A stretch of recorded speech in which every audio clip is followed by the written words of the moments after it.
So what did we like about the passage that we just read, Matthew 9, 1 through 17? And so one of the things that I loved so much was the fact that Jesus saw people. It said that he saw their faith, and it said he knew what was in their hearts. And so it just really showed you the person of Jesus and how well he knew people, how well he could read people. And that just really stood out to me when I read it. Even just the very first reading of it stood out to me.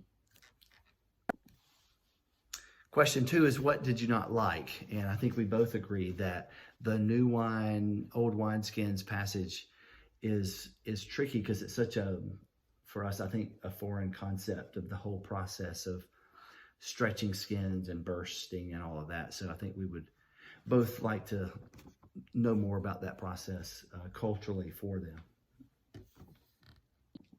So the third question is, what does this say about God? Which is always my favorite question. It's always my favorite question, to see God in each passage. And so in this particular passage in Matthew 9, you really see Jesus establishing his authority on the earth through saying that I forgive sin, but also healing. And so he's establishing his authority on this earth. And I love the passage that it says he said, I came for mercy and not sacrifice. And I love that, is that Jesus came to give us mercy. Yeah, shows his compassion. Yeah, and the fact that he rescues sinners. And so I just think that and the last part of it about the old and new wineskin, which is something that, we'd love to learn more. I think the whole idea of the fact that Jesus came to establish a new covenant. And so just as in Hebrews talks about a better covenant, Jesus is the better covenant. And I think it kind of speaks to that in that passage. Question 4 is, what does this say about man? And that is, shows our need, shows our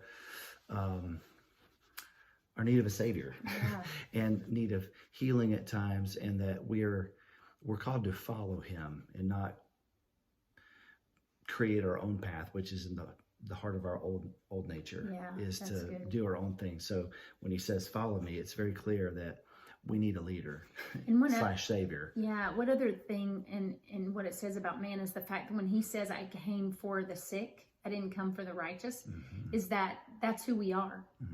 Like we which is everyone, because they're none righteous, no, not one. I remember in high school, I used to think, oh, well, this passage, literally I would read it and go, well, he came for me too. When it says I came for the sick, because I didn't understand my need at that time. And so it's like, wait a minute, I am the sick. All of us are. Yeah. So question 5 is, how will we apply this text to our lives? I think what really made me just, jumped out, and I said it at the beginning, what I liked is that Jesus saw, it says in Matthew 9, it says that Jesus saw their faith. And when Jesus saw their faith, the people who were bringing the paralytic, he said to the paralytic. So he responded to the faith of others. And I think for me in applying is, does Jesus see my faith? To where there's a response because of that faith. Not faith in things, but faith in him as the authority. Yeah. And just, yeah. Well, it might be oversimplified, but applying this is to follow him. Yeah. In quick obedience, in the little things and the big things, but to follow him by this lifestyle of saying, yes, Lord, I'll do that. I'll go there. I won't. I will. Whatever you say, I will follow. Yeah. It's good. And the 6th question is, who am I going to share this with?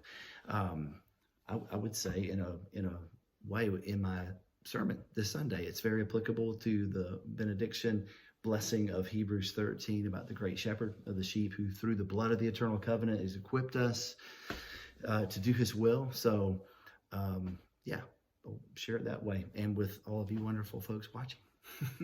Thank you. Thanks. God bless.